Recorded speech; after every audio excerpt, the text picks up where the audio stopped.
Okay, yung RA 9231 at saka yung requirements para makapagtrabaho yung mga bata below 18 years old or below 15 years old. So, kilala naman natin yan, si Kulot, si Argus, si Imogen, si Stephen, si Kelsey, di ba? Yung mga nakikita natin sa Showtime, below 15 years old yan, mga bata talaga yan. So, ang pinapayagan ng mag-work is 15 to 17 years old. Yung sa talagang work na meron silang 13 hours na consecutive rest at meron silang yung hindi sila lalagpas ng 40 hours at kung night shift sila hanggang 6 PM lang sila dapat. No, pag sila yung nagtatrabaho. Ngayon, pagka yung kagaya nung kina Argus, sila daw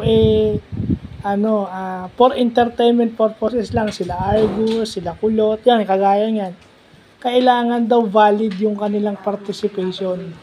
Pag a-applyan mo sila ng permit, kailangan valid yung participation nila. So, kailangan yung yung producers ng Showtime na ano naman nila yon, na-prove naman nila na kailangan talaga yung mga bata dun sa show nila, which is kaya nga kinagigiliwan yun ngayon kasi dahil doon sa mga bata na yun. So yung rule na ng child labor o yung below 18, yung work ng minor is Republic Act 9231. So pagka below 15 years old, hindi sila dapat nagtatrabaho 20 hours a week o hindi sosobra ng 20 hours yung kanilang trabaho. So pag 15 to 17 naman,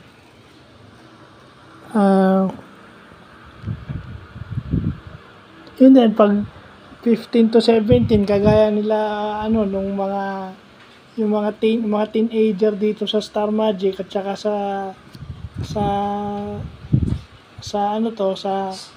Sparkle, no, hindi sila lalampas ng 40 hours a week yung kanilang trabaho. So kailangan Monday to Friday lang ang trabaho nila at meron silang rest day kahit isang araw. No?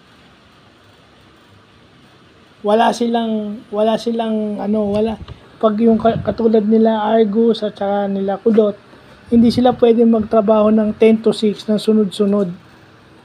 Bawal sa kanila yung magtrabaho ng 10 to 6. Bawal yan. Kung magtatrabaho sila, halimbawa nakapagpaalam sila sa school, dapat umaga. Bawal silang magtrabaho ng gabi. At kung gabi naman, hindi naman maiwasan na gabi, hindi naman yung alas 10 sila magtatrabaho. Siguro hanggang 6 to lang. Diba, 5 o'clock, madilim na yung 5 o'clock hanggang 8. Yun lang ang trabaho nila. Hindi sila lumalampas ng 10. Tapos alas 6 na sila ulit kinabukasan, hindi. Kaya tingnan mo sa Batang Quiapo, sila Aaron Sunga, di ba? Ano pa yon, yung shooting nila siguro alas 6 ng gabi, alas 7 ng gabi. Yung nagsisimula pa lang yung Batang Quiapo, di ba? O yun. Yung requirements nung yung nagsasubmit sila ng child working permit o yung CWP sa DOLE, no?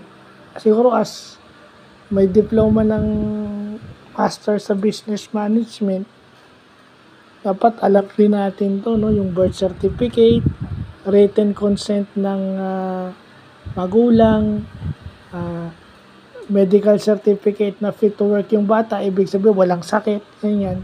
Employment contract, so yung if ever pinapirma na sila ng Star Magic, mag-a-apply na sila ng child working permit, no? At saka under 9231, yung kikitain ng bata sa kanila, pero dapat at least 30% na sa trust fund.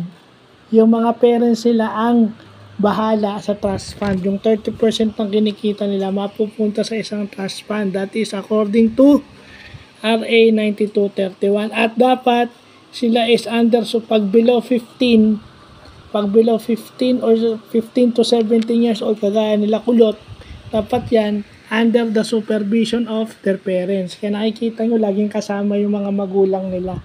Minsan, both parents pa yung kasama. So, yun. Diba, nakita nyo si Aiza Sigera, di ba, laging kasama yung parents niya. Kasi nakalagay pala sa batas yan. So, mabuti na pag-aaralan natin yan. Kaya pala doon sa commercial, yung Going Bulilit, di ba? Yung lahat ng batang nag-appear, may working permit under 9231. Yung pala yung batas na yan. So, kasi pag lumabag ka dyan, magbabayad ka ng 100,000 at least. Pinakamataas yung 50 to 100,000 at may kulong kang 6 months to 1 day to 6 years. So, ibig sabihin, magkaka-record ka, may kulong ka. Hindi rin maganda magkaroon ka ng criminal record. You are considered a criminal. Pag nilabag mo yung RA 9231 na yan. So, maganda. Itong batas na to, kailangan din. Kung tayo may pag-aano sa labor, ito ng Pilipinas parte ito ng labor law knowledge natin. So, maganda't na pag-aaralan natin yan. So, again, consult a lawyer regarding this one. So, yun lang po.